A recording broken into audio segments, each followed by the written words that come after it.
what's going on in those two characters portrayed in this video? Were they up or were they down? Next week we'll talk a little bit about this ups and downs that we've been watching. And hopefully by then the song will be embedded into our brains, that we will come to agreeance, to trust, and faith in knowing that God is always, and let me say always in all ways, with us. So it's important that we come to the understanding, and the sooner we come to believing that, the better we're going to withstand the downs. And also rejoice and praise in the ups. Got a question for you. What is or has been the most exciting day that you've ever experienced? Ever. Now, I know some of you have had a lot longer life than I have, so you have more time to go back. But think about that. Some might say it's when the Colts won the Super Bowl. Was that exciting? Others might say that it's the birth of their children. Others might say that it's their wedding day. Some might say that it's last Sunday's victory for IU over Wisconsin. What? No IU fans in this crowd? Well, Arland, I'm sorry. Purdue hasn't fared very well this year in football. I found out that they're 18th. And how is that possible when they're in the Big Ten? Aren't there just 10 teams in the Big Ten? No, there are 18. So, Arlen, just like the Chicago Cubs, there's always next year. Someday we will have the most exciting day. You know, last week's story, we ended with Elijah experiencing the resurrection of the widow's son. I would say that he was feeling pretty good at that point, thinking there's nothing that God can't do, and also nothing that he couldn't do with God. So here we are, at the tallest mountain, the most excited elation. He went from the depths of despair to the heights of joy. Sometimes you get a nosebleed going up that fast, don't you? Well, what about the widow? Do you think her excitement level was pretty big on that day when her son who was dead is now brought back to life? Well, we know what it did for her. It convinced her to trust Elijah because she said, "Surely you are the man of God." So it took that horrible incident, that down, in order for her to really see that Elijah was the man of God and that God would continue to take care of them and provide for them. Now what? What happens next? Well, now we're going to see Elijah go from the top of that high, plunge down a steep hill into a dark tunnel as God sends him back to Ahab. Let's pick up the story. 1 Kings chapter 18, verses 1 and 2. After many days, the word of the Lord came to Elijah in the 3rd year, saying, "Go, show yourself to Ahab, and I will send rain upon the earth." So Elijah went to show himself to Ahab. Now the famine was severe in Samaria. Now this verse does not convey how Elijah felt. What might you have felt when God's sending you back to face the evilest, the most horrible, the most wicked man on earth? How might you feel? I think we'd all be afraid. And we'd all have trepidation. We might even have a little, "I'm not going." But for Elijah, we don't see any of that. I wonder why. Well, once again, Elijah goes forward in faith. And while he's on this journey, he meets Obadiah, the manager of Ahab's household. Now, if you're wondering, this isn't the same Obadiah that wrote the prophecy of Obadiah in the Old Testament. Evidently, there were two Obadiahs. But this Obadiah was the manager of Ahab's household, a very powerful man. But Ahab sends him out to find food and water. Remember, it hadn't rained for 3 years. Let's pick up the story. Chapter 18, verses 7 through 9. And as Obadiah was on the way, behold, Elijah met him. And Obadiah recognized him and fell on his face and said, Is it you, my lord Elijah? And he answered him, It is. Go and tell your lord, behold, Elijah is here. And he said, Obadiah, how have I sinned that you would give your servant into the hands of Ahab to kill me? What? You want me to go back to him and tell him that you're still alive and you're here? Yeah. Well, Obadiah thought it was a death journey. He thought he was going to go back and King Ahab would kill him because he didn't kill Elijah. Now, I think Obadiah understood the gravity of his situation, and he feared Ahab, and probably Jezebel even more.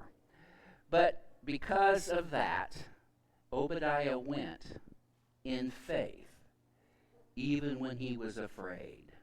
1 Kings 18:16. So Obadiah went to meet Ahab and told him, and Ahab went to meet Elijah.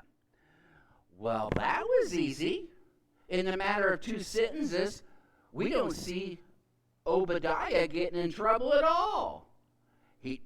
Ahab didn't kill him, so he was worried about nothing, right? Well, I would say he had reason to worry from all that he had seen and all that Ahab had done. But at this point, I think God protected Obadiah. It wasn't as bad as he feared.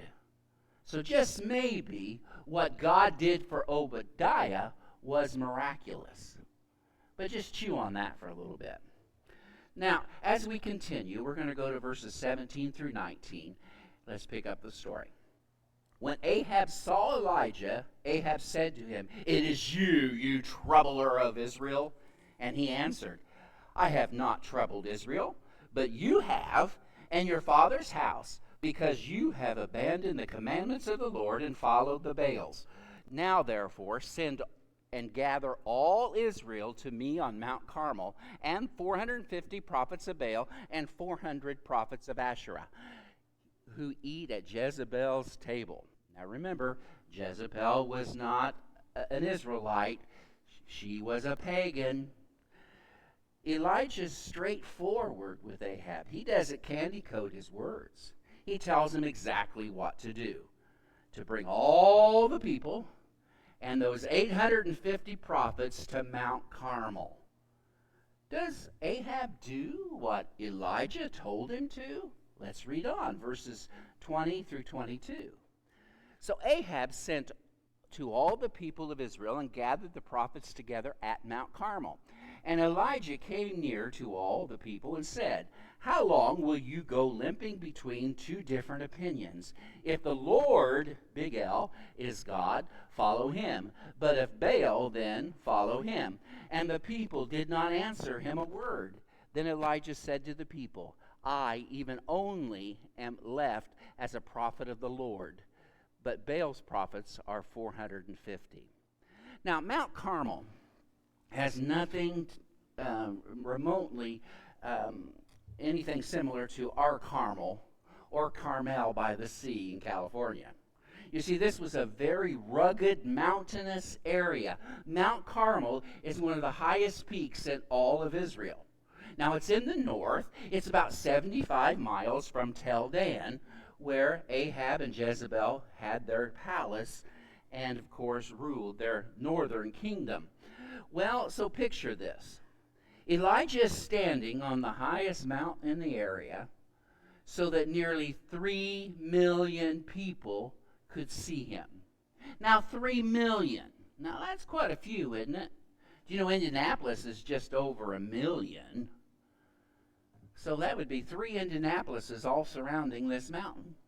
Now, there are historians that believe that this is not possible in those ancient times. To be able to gather 3 million people in one place just did not happen. Well, I don't care what they think. I believe it happened. And it was one of the most spectacular events in all of recorded history. So, I wonder how loud the crowd was as it cheered for Ahab. Remember, they loved Ahab and Jezebel. They had followed them down the primrose path. But now he stands before them Elijah. Do you think they cheered for Elijah? Well, there might have been some cheering, because surely the widow and her son were there, and maybe even Obadiah. But I can tell you, I'm sure that boos and sneers far outweighed the praises of those 3. Elijah steps forward, and he gives God's instructions. And he tells Baal's prophets to build an altar and to sacrifice a bull and to place it on the altar. Then he says, "And you call upon the name of your God, and I will call upon the name of the Lord, big L, and the God, big G, who answers by fire. He is God, big G." And all of the people answered, "It is well spoken." So what happened? Let's continue on, verse 26. "And they took the bull that they had been given, and they prepared it and called upon the name of Baal from morning until noon, saying, 'O Baal, answer us.' But there was no voice. There was no answer. And they limped around the altar that they had made. And at noon, Elijah mocks them." Now, some of this I know may not quite be polite, but it's in the Bible, folks. Elijah mocked them, saying, "Cry aloud, for he is a god," lower G. "Either he must be musing, or he is relieving himself, or he is on a journey, or perhaps he is asleep and must be awakened." And they cried out and cut themselves, as was their custom, with swords and lances, until blood gushed out upon them. As midnight passed, they raved on until the time of the offering of obligation. But there was no voice. No one answered. No one paid attention. Now, I think it's interesting to the detail that this writer went. But can you imagine Elijah, who's, feeling pretty good? He had just seen the resurrection of the widow's son, and Ahab did what he told him to do, and now he's standing before the people with authority, God's authority. He knew what wouldn't happen. Therefore, he's taunting them. Now, let's continue. What do you think the people of Ahab thought? 1 Kings 18:30-35.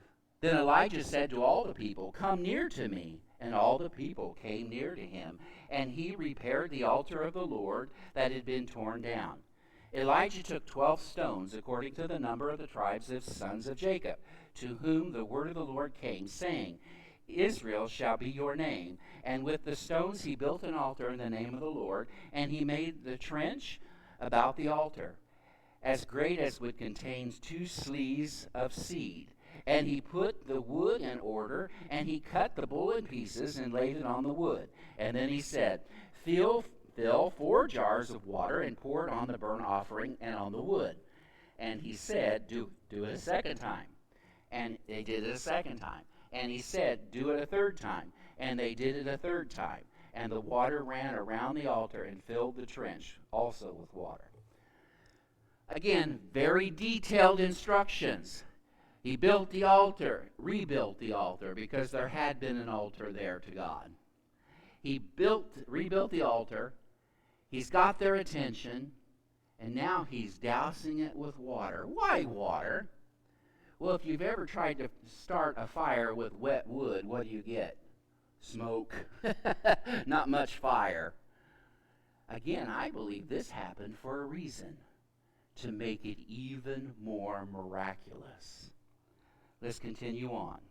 Elijah the prophet came near and said, O Lord, God of Abraham, Isaac, and Israel, let it be known this day that you are God in Israel, and that I am your servant, and I have done all these things at your word. Answer me, O Lord, answer me, that these people may know you, O Lord our God, and that you have turned their hearts back. Then the fire of the Lord fell and consumed the burnt offering and the wood and the stones and the dust, and it licked up all the water that was in the trench. Wow, that had to be something to see. Do you think it trumped the resurrection of the widow's son? I would say Elijah's probably, yes! Well, wouldn't you be? If you saw God acting in such a mighty way, an unbelievable way, an incredible way, an amazing way, what excitement there must have been in that moment.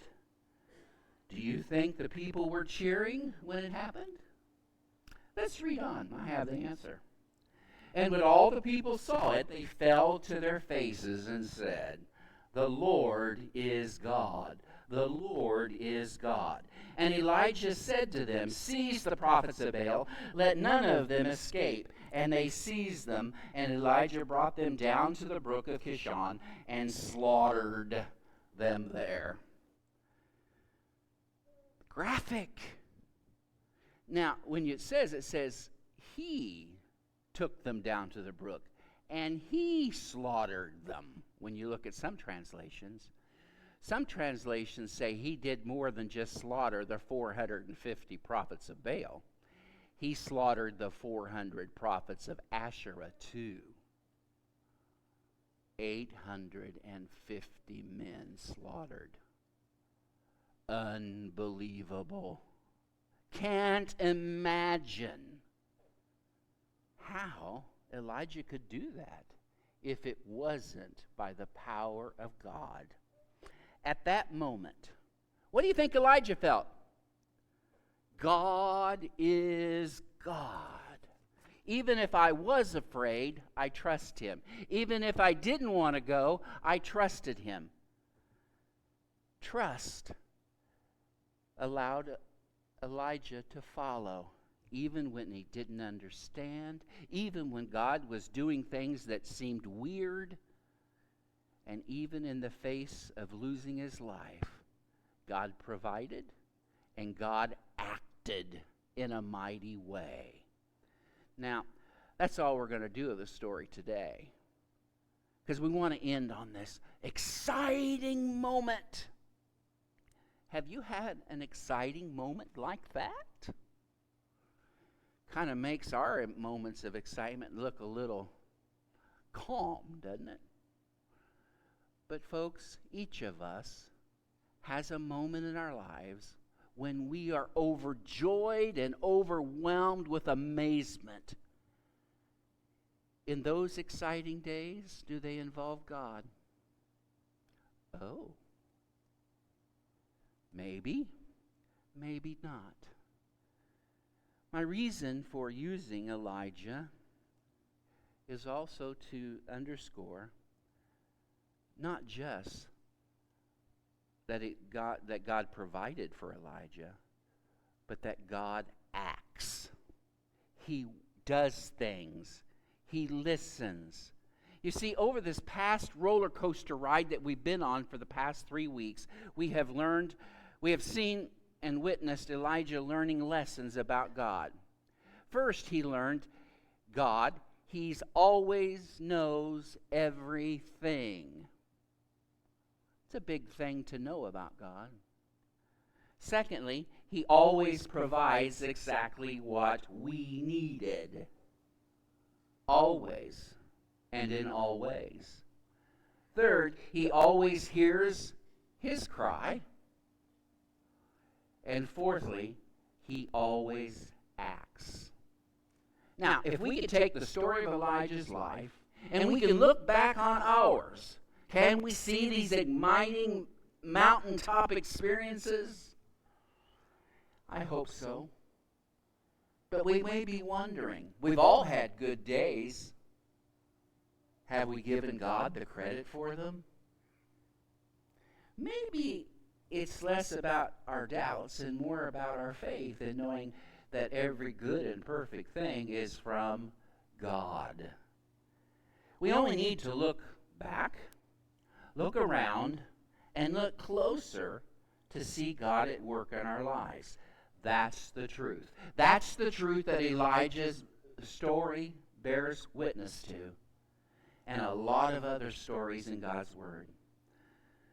Sometimes we think God isn't acting because we don't see these momentous, amazing, huge things that 3 million people can witness. You know, sometimes I think all God would have to do is do something in the sky over all the earth, and I think the people would be like Israel and fall to their knees.